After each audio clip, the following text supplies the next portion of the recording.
So the JD Vance is weird debate is the stupidest thing I have ever seen conservative media fall for. JD Vance is weird. Seriously, guys, that's what you bet on? That's what you bet on. Donald Trump was shot in the face. Shot in the face.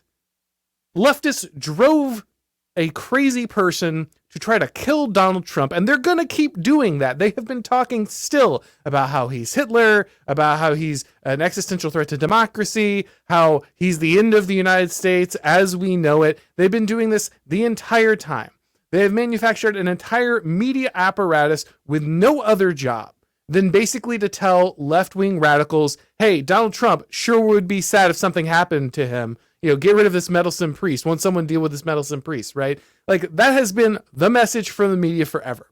There's a failure by the Secret Service so phenomenal, so colossal, that it is just unprecedented in history, where you have some guy randomly wandering around the rooftop in view of everyone with people screaming, don't let him in there, he's got a gun. As he walked up with a ladder and stuff to get in here in a full rifle kit, he takes a shot at a president who's completely unguarded basically by a Secret Service detail filled with 5'2" women.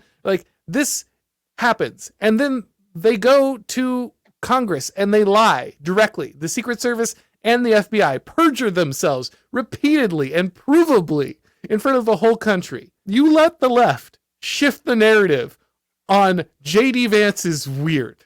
Seriously, how are people so bad at this? How are people so terrible at what they do?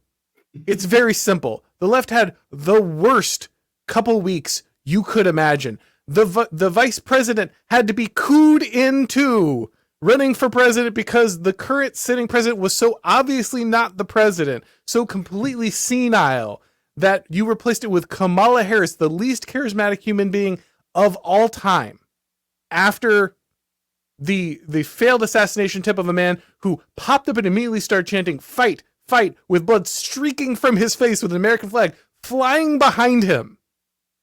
And you gave all of that up, all of that momentum. People were talking about how this was going to be like a Nixon-style blowout, right? Like a complete Reagan-style domination.